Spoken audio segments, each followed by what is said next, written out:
Hello, everybody. Let's see who shows up.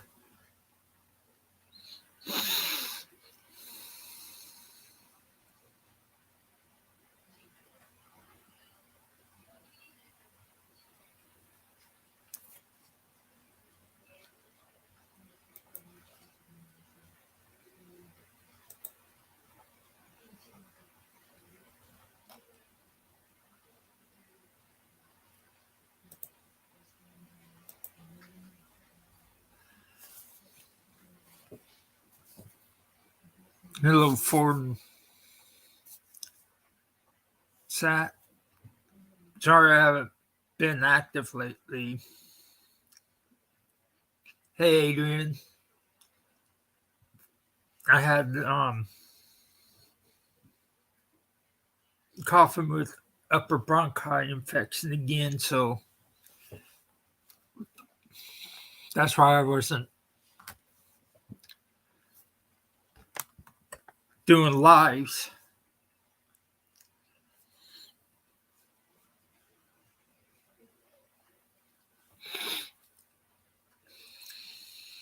Topic tonight is what we're going to do is the paranormal and cryptids in state of Arkansas.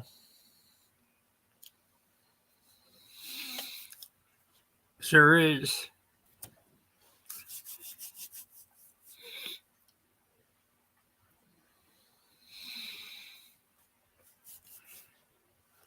Let me see.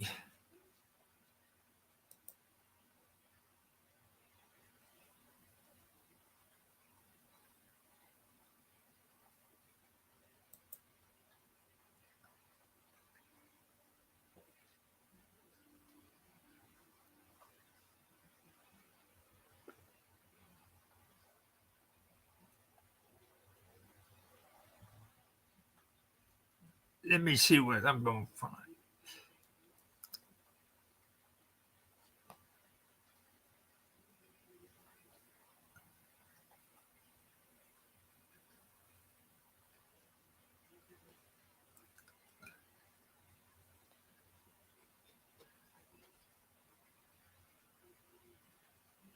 Dang it. I misplaced.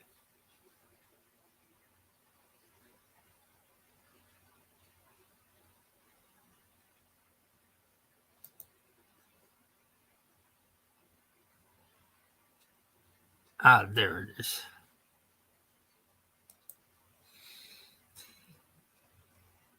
Yeah, I live in Arkansas too, so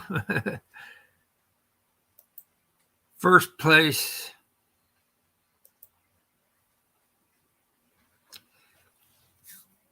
I'm going to go to is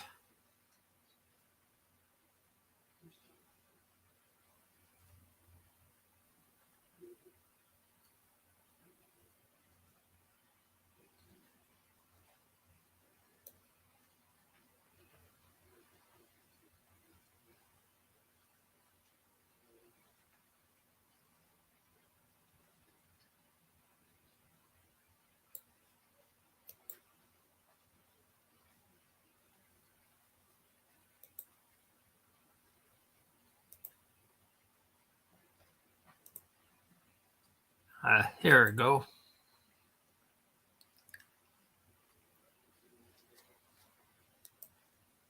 This is the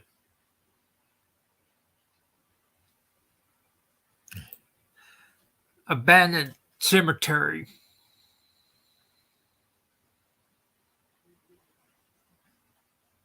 I was talking about.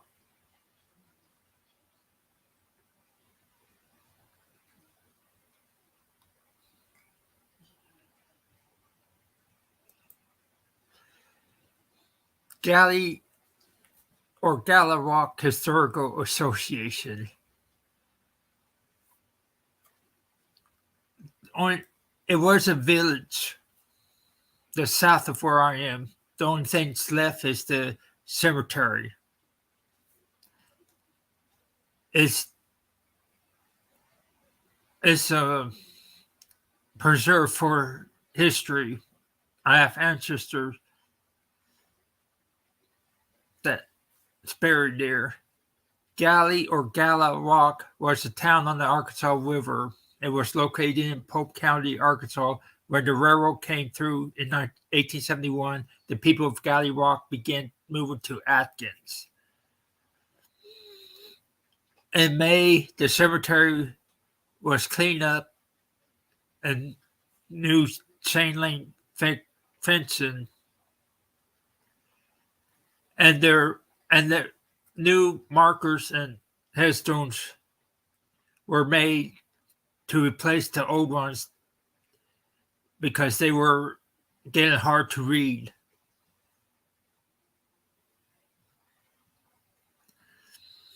The town site a few years ago was underwater from the flood, but there's nothing left of the town except for the cemetery. There's also a Native American Cherokee burial ground next to it.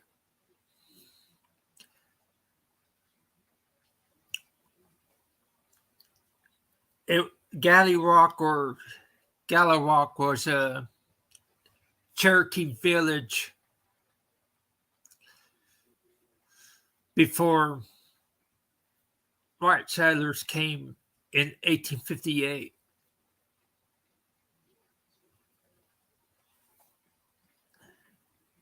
It was a Dar wagon train that came from Lincoln County, North Carolina in 1858 when the white settlers came in.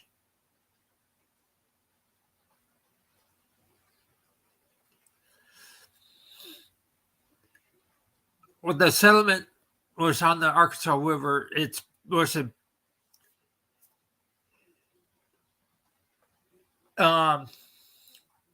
trading route. The beginnings was with the Cherokee and continued on into the 1880s. There were still some Cherokees left that stayed and worked at the trading village.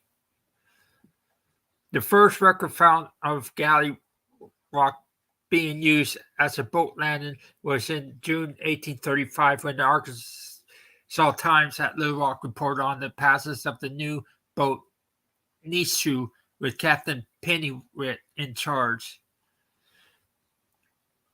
on the way to Fort Gibson. They had listed with them a cargo of 31 sacks of salt and 1 barrel of whiskey for Galley Rock. This was 2 years before 1837, the time that Neil Bill gave as the date of incorporation of the town of Galley Rock and the establishment of the post office. Two of the early pioneers to come into the area in the late 1830s were James Carden and Daniel Gilmore. Carden had 80 acres in Section Trove Township 6 North of Range 19 West, and Daniel Gilmore had 120 acres in the same section south of the river. This is along the Arkansas River.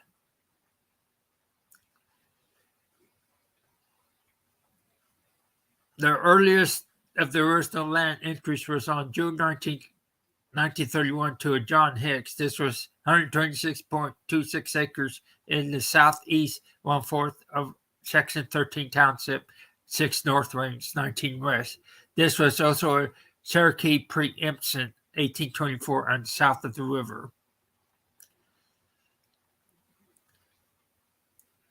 Thomas Nautel in 1819 traveled up the Arkansas River. He found both sides of the river lined with houses and farms of the Cherokee.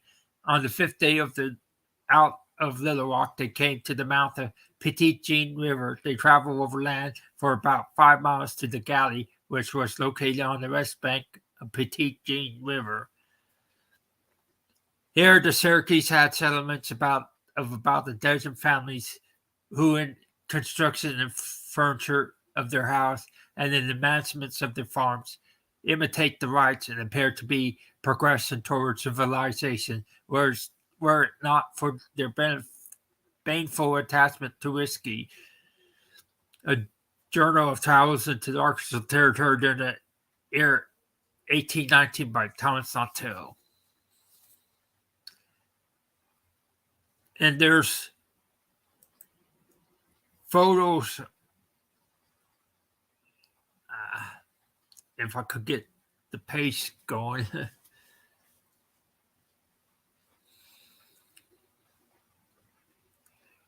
And here's some of the residents back in the day. I think Anna and Elisa Folks was she looks like she's had some Native American in her. And if he looks down,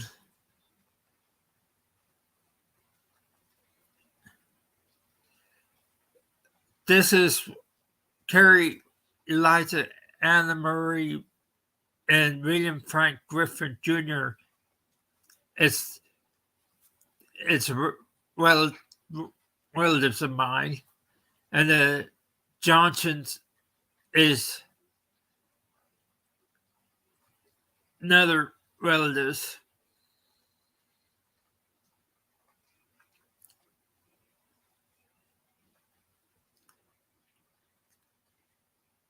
The Johnsons,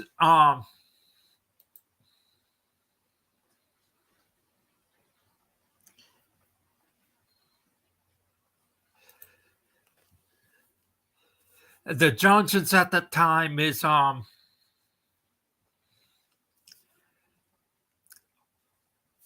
related to former President Andrew Johnson.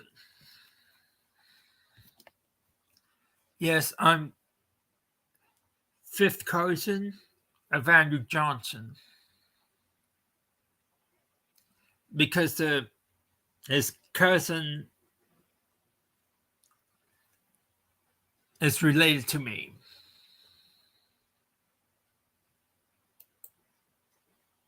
Now, let's see.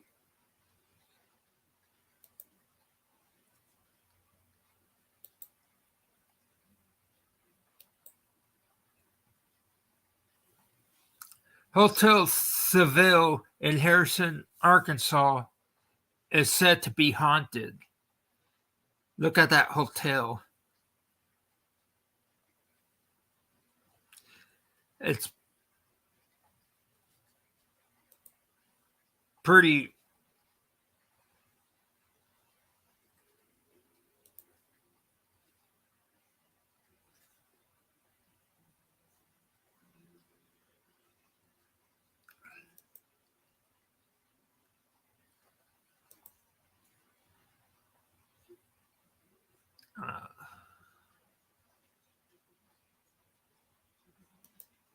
where is it?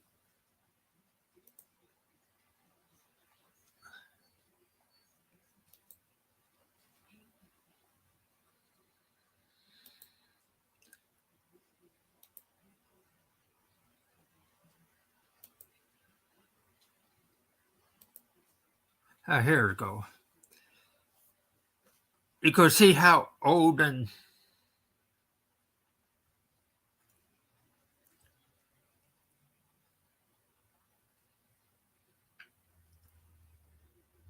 they don't give much of what is history of who died there and all that. It's a historic lodge, a combination of the 1929 Hotel Seville place you in the heart of Harrison.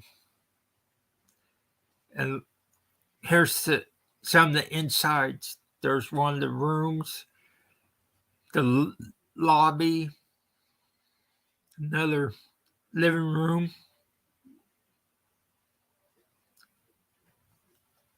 Look at the. There's so much history in this building, you could tell. And there's a in-house bar and restaurant.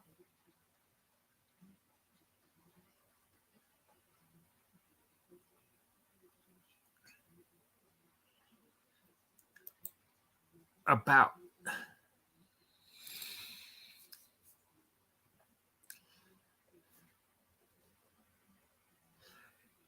1929 Hotel Seville is located in the heart of Harrison, which puts you within walking distance of the town's historical shopping district on the Court Square and the 1909 Boone County Courthouse. There's a farmer market there. There's the Boone County Heritage Museum to find exhibits on bank robber Henry Starr, the rural and Civil War veterans.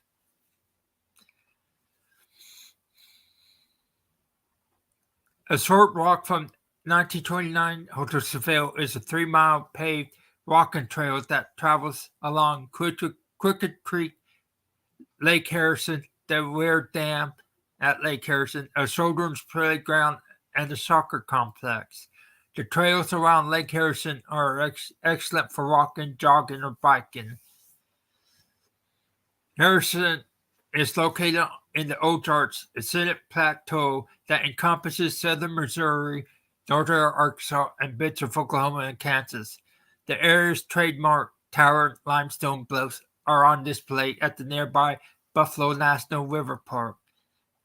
Head here to hike on hundreds of miles of trails or canoes in scenic Buffalo River. Hurricane River Cave and Mystic Caverns are both located nearby Harrison and offer opportunities to explore underground wonderlands.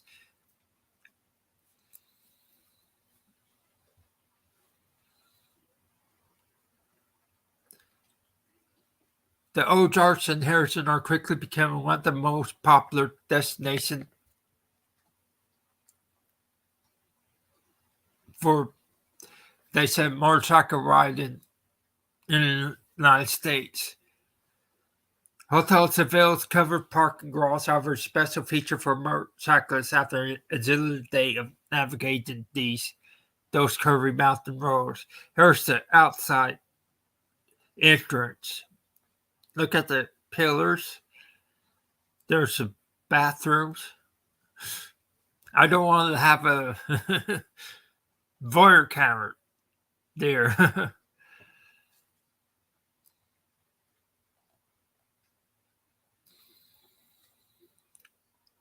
One thing that, like I said, there's supposed to be a haunting there, but I don't know the history of it.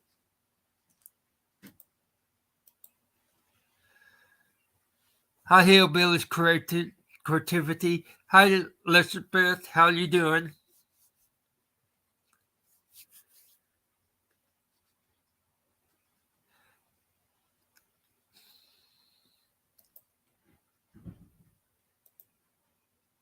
Now let me see what.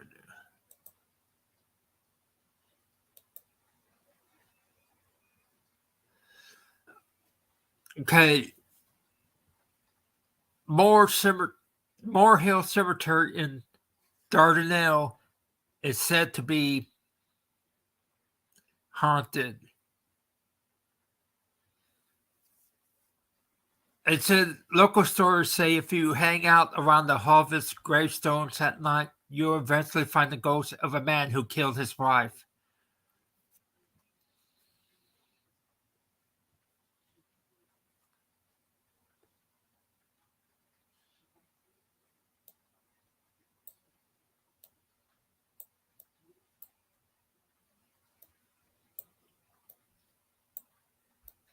But the other things you could.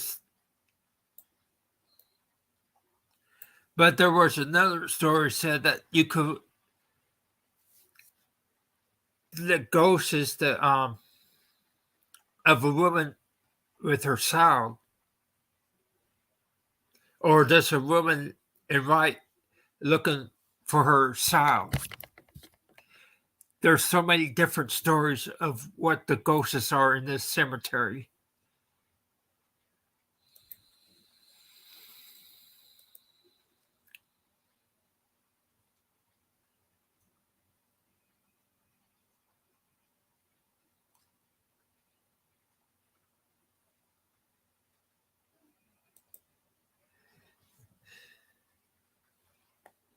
Yeah, I had upper bronchi infection, so I've been out for a while myself.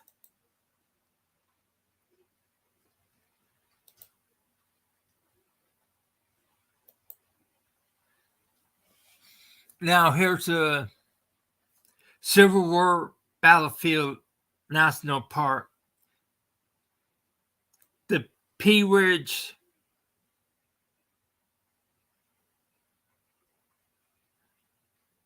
It's the Pea Ridge National Military Park, which is the Pea Ridge battlefield. The battle that saved Missouri for the Union. On March 7th, 8 1862, over 23,000 soldiers fought here to decide the fate of Missouri and was the turning point of the Civil War in the West. The 4,300-acre battlefield honors those who fought and died on these grounds. Pea Ridge was the most pivotal Civil War battle west of the Mississippi River and is one of the most intact Civil War battlefields in the United States. That's a photo of General Samuel R. Curtis, commander of the Army of the Southwest in 1862. And there's some of the scenery of the Pea Ridge, fields of learning, guided self-tours, current condition, and look at all the deers.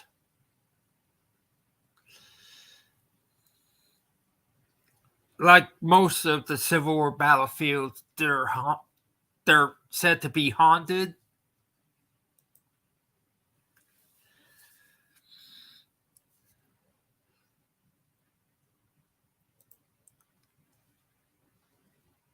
I have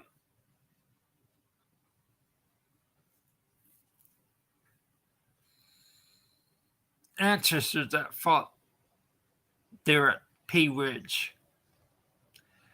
So that's one place I want to check out.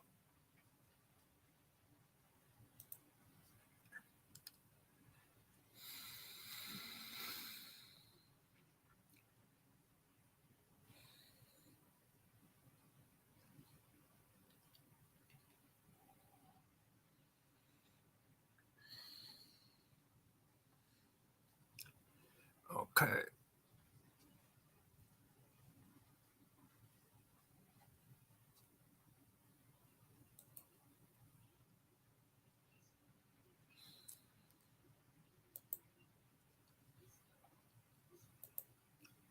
Okay, looks.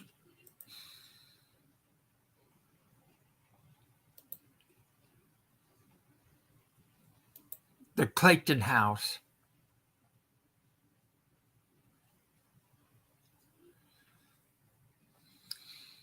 Welcome to the Clayton House, located in Fort Smith, Arkansas. Standing regally in the Bill Grove Historic District, the Clayton House serves as a living history book of Fort Smith's elegant Victorian period during the city's frontier beginnings on the border of Indian Territory. The Italianate style mansion also provides a perfect setting for weddings and private gatherings with its stately parlors and expansive grounds. The Clayton House provides a step back to 1882, the year William Henry Harrison Clayton moved his family into the antebellum home that he doubled in size and shape into an Italianate-style masterpiece. Coal-burning fireplaces and period furnishings in each room place you in the time that featured no indoor plumbing or electricity, but that was rich with austerity. Our guided tour provides a perspective of the museum to bring law and justice to the area, from the home of the chief prosecutor of the famous court of Judge Isaac C. Parker.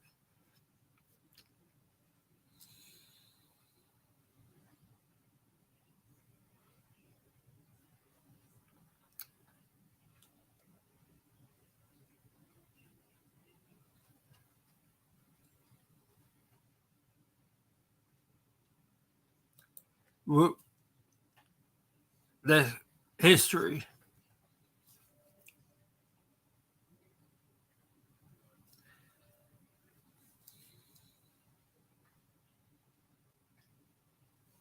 About William Henry Harrison Clayton. He was a U.S. attorney. William Henry Harrison Clayton, born in 1840 and named for the ninth U.S. president, helped transform western Arkansas and the adjoining Indian Territory from a crime-ridden haven for outlaws into lands of law and order and statehood. Regarded across the nation as a man of great principle and judicial skill, he served under 7 U.S. presidents during his law career that included working as a judge before and after his role as federal prosecutor for the Western District of Arkansas.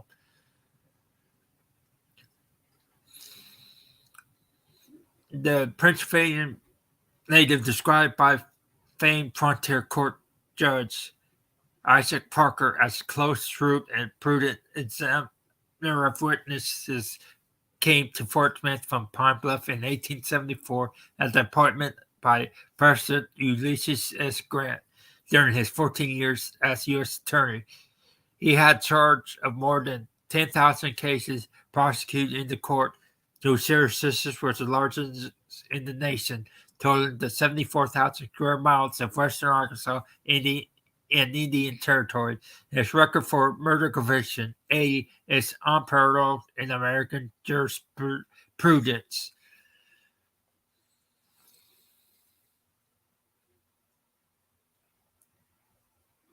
He was successfully prosecuted the infamous bandit king Bill Starr and represented Deputy U.S. Marshal Bass Reeves in his acquittal of murder charges during his family's 23-year residence in Fort Smith.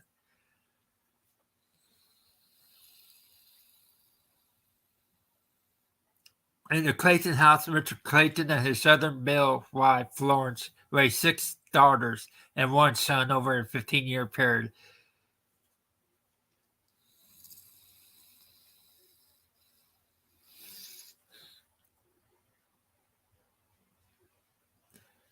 Clayton was one of 10 children of a family whose ancestors immigrated to Pennsylvania from Cirencester, England in 1671.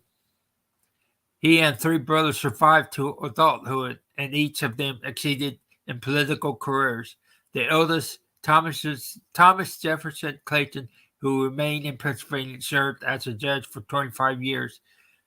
The younger 3 were engaged in the Civil War and afterwards moved to Pine Bluff, Arkansas.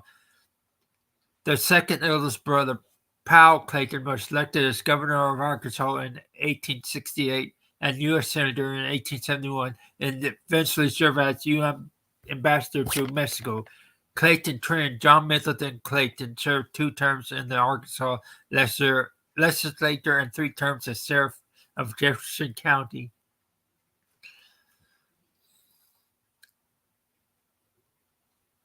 In 1897, with the Fort Smith Court no longer having jurisdiction over Indian Territory, President William McKinley appointed Mr. Clayton as federal judge of the Central District of Indian Territory. The Clayton family moved to McAllister in 1901. President Theodore Roosevelt appointed Clayton as senior judge of federal courts and chief justice of the Court of Appeals of Indian Territory.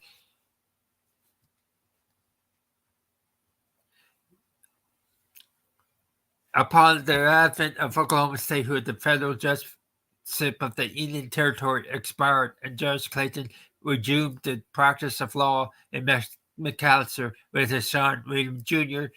Judge Clayton died in 1920, 14 years after the death of Florence. Both are buried in Fort Smith National Cemetery.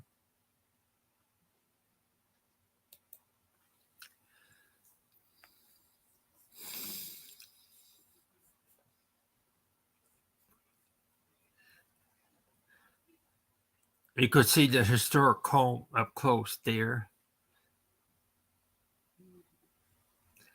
As you walk through the doors of the magnificent home, you step back in time to an era of elegance. This wood-frame antebellum home served from 1882 to 1897 as the family home of William Henry Harrison Clayton, the federal prosecutor in the famed Frontier Court of Judge Isaac C. Parker. The total technical restoration of the home was conducted from 1970 to 1977. Mr. Clayton purchased the home originally built in the 1850s in the Lars and renovated it in the Victorian Gothic Italianate style, moving his family into the home in 1882. The home has 8 main rooms, each containing an ornate coal-burning fireplace. A semi-detached servants' quarters and kitchens have been reconstructed on the original foundation. Today you can view the intricate original design of the former parlor fresco, beautiful woodwork throughout the home, the large airy spaces in which the family of 6 daughters and one son once lived, played, and worked, and several Clayton family belongings. The home's 6,000 plus square feet include the former parlor, sitting room, study, formal dining room, upstairs landing common area, and 4 bedrooms. Special features include the original tall cypress double front doors, a massive and elegant original black walnut staircase, and Victorian-style bay windows. In addition to housing Clayton family artifacts such as the family Bible, the walking stick, Mrs. Clayton writing desk and tea table, and many photos, the home is complete with ornate paired furniture for every room. This is thanks to Agnes Oaksby, who donated her estate of Victorian furniture to the museum after the home was restored. Other local citizens have also gifted magnificent pieces to the home, including a Mathusic orchestral square piano manufactured in 1884 and Beckwith pump organ circa 1894. 3 large porches look out upon the grounds of the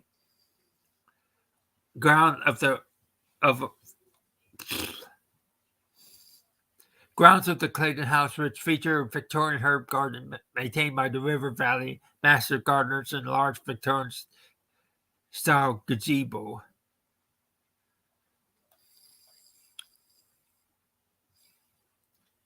People were claiming that they'd been seeing a ghostly figure in the old historic home.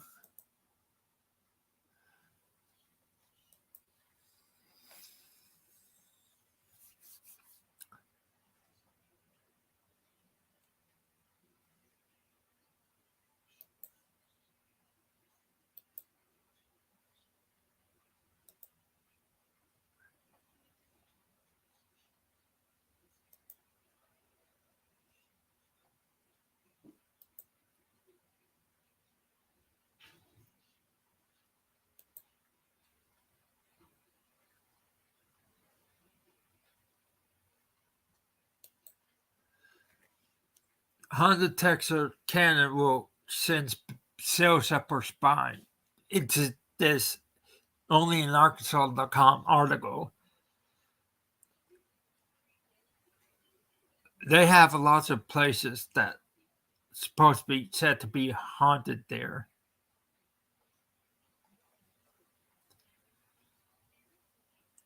Here's the Union Station. It's an old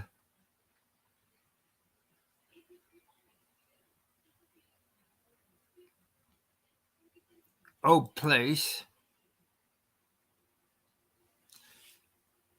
It was built in 1928.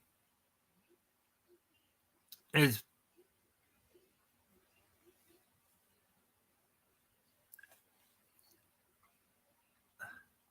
picturesque, but during the daytime, but at night, with all the lights out and the sounds of the coming and going trains and the Bowie County's Sheriff's Department in the background, the creek seemed to heighten It's probably because it's the spirits who live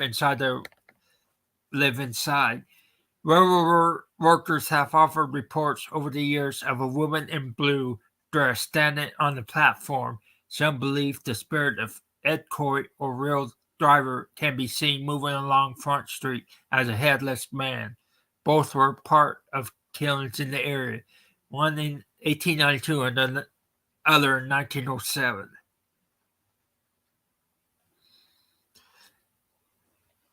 This is the McCartney Hotel.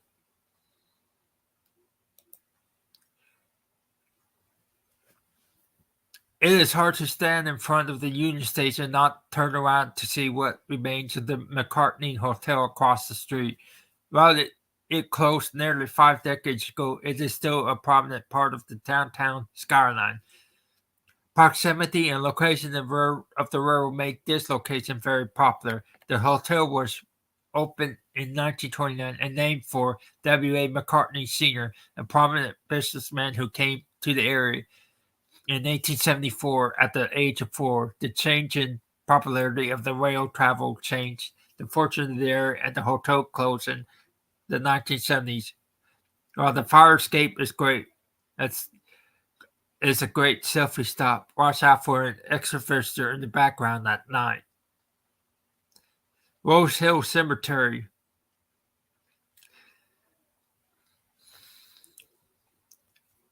You could see it's kind of run down a bit. Needs to be.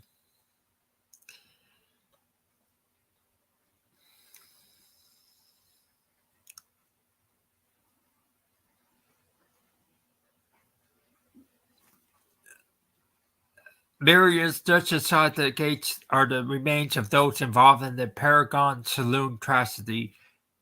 In 1882, a storm caused the building to collapse and started a consuming fire in the saloon. It is also home to the Otis Henry statue, representing a World War I veteran who died 35 days before the ceasefire. His mom was notified on Armistice Day. She had the statue erected in his honor at his gravestone. The cemetery was opened in 1874, 1 year after the city was founded. It is the interment spot for many of the founding citizens as well as plantation owners from the area, stable owners, country doctors, city officials, and veterans. It is a timeline history of the city within the cemetery's wall. Municipal Auditorium. As the city grew with the two rail lines coming together in one place, the need to establish multi-use community spaces and a home for municipalities became apparent. The auditorium opened in 1930 after a 3-year construction period. The space included a city hall, fire station, jail, and the 950-seat auditorium. Some of the more notable musicians who perform at the auditorium include Louis Armstrong, Elvis, the Browns, the Levin Brothers, Dorothea and Louis Tiles, Johnny Cash, Jerry Lee Lewis, and Conrad Treaty. They West also spent many nights performing in the auditorium built along Rock and Roll Highway 67 that served as part of the Louisiana Hayride circuit. Many stories are shared about May's time in the theater. She is part of the looming feeling you get with a hand on her back or pinch on her shoulder as you leave the back dock. In 2014, the building went through an investigation for paranormal activity. Voices were recorded saying, "Tickets, please," and "You are so cheap." Additionally, this old city jail connected to the building is believed to be dark in more ways than one. They're saying that this auditorium is supposed to be haunted by Mae West or a residue effect to that extent. Monument of the Confederate Mothers.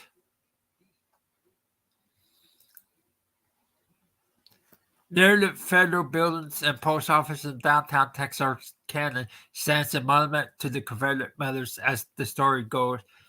The officer depicted at the top was named Cecil. He was hired to protect Annabelle, who is carved below as a representative of Confederate mother. Over time, he fell in love with her, and she did not reciprocate. Out of pride, his love turned to resentment, and years later, the two never spoke, but they are carved together here in stone to tell the story of the Confederate mothers. Some say if you climb to the top and look Caesar in the eyes and ask, "What are you doing?" you will hear the voice of his ghost respond, "Nothing."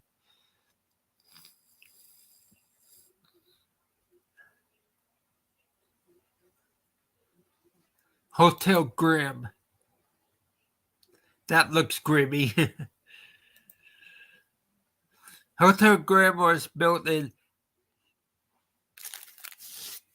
excuse me,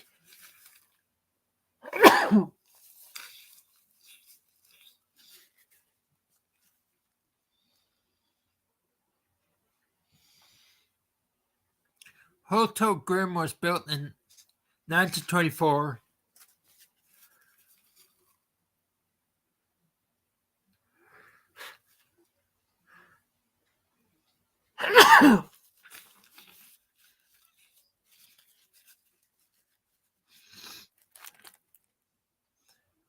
(1924) 1924 and later abandoned in the 70s, as were many buildings along the railroad front. During its peak years, it was considered by many as the crown jewel of Texarkana. The lobby was made of stone walls and marble flooring. The second level mezzanine are complete with a barber shop, beauty salon, coffee shop, and mall type area.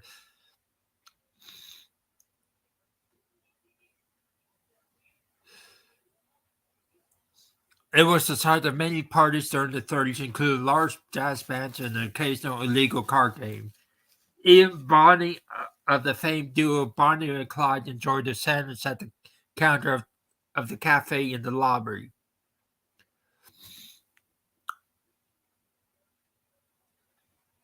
While the hotel is currently closed and under some construction, previous visitors reported having their hair pulled or being pinched. Some terror seekers have done investigations inside to capture sounds of an opera singer. The outline of the sign alone will draw you in and make you want to see more. While you are looking at the sign, when the sun is golden and closer to rising or setting, you can see the silhouette of a woman in one of the top windows. She stands there. She doesn't have a name, but she faces the street without the face.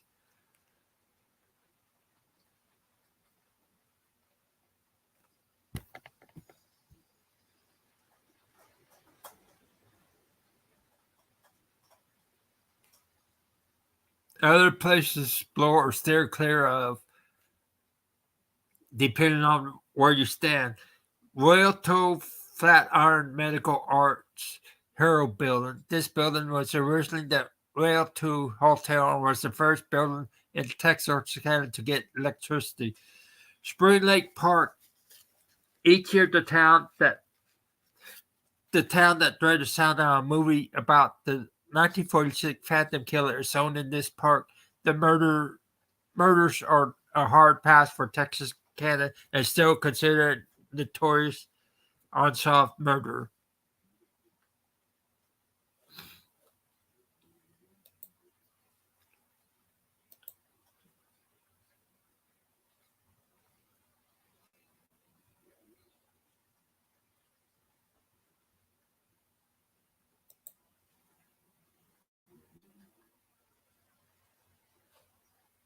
Let me see what.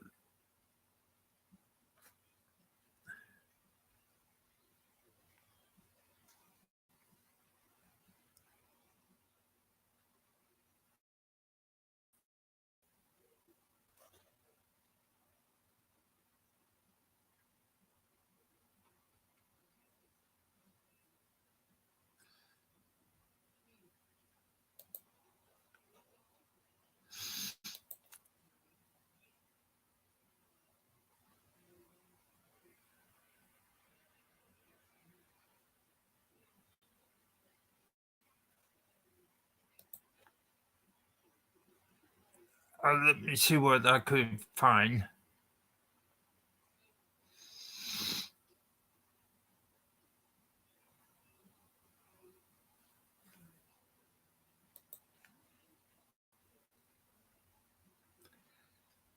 Hold on a bit.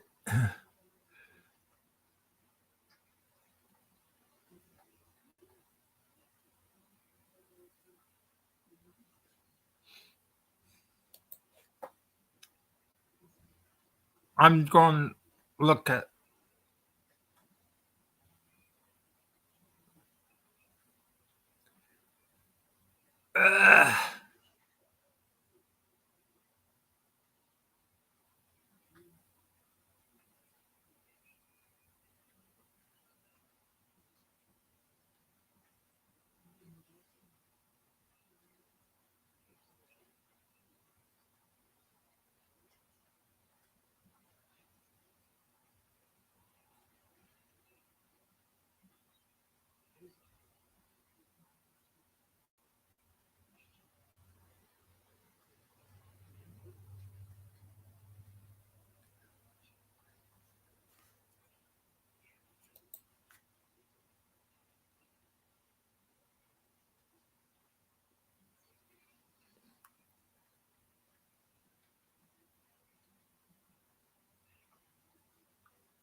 Hold on a bit.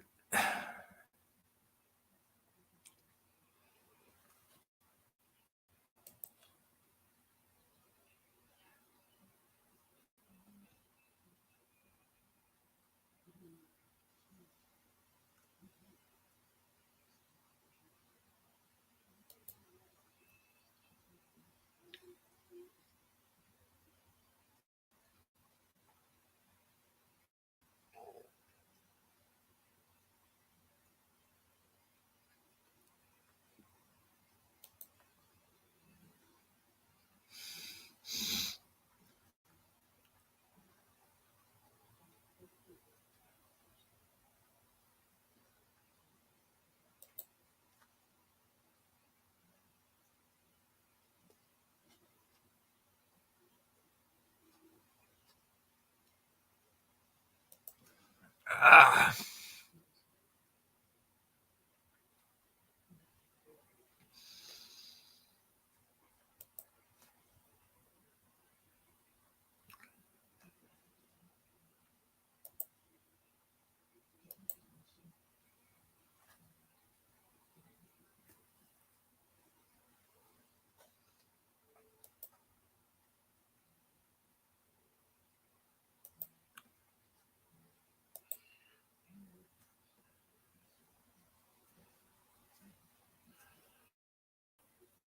The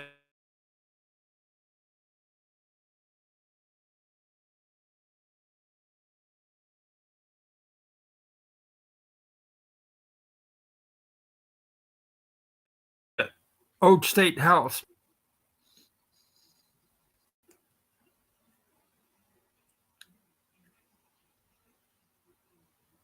God dang it.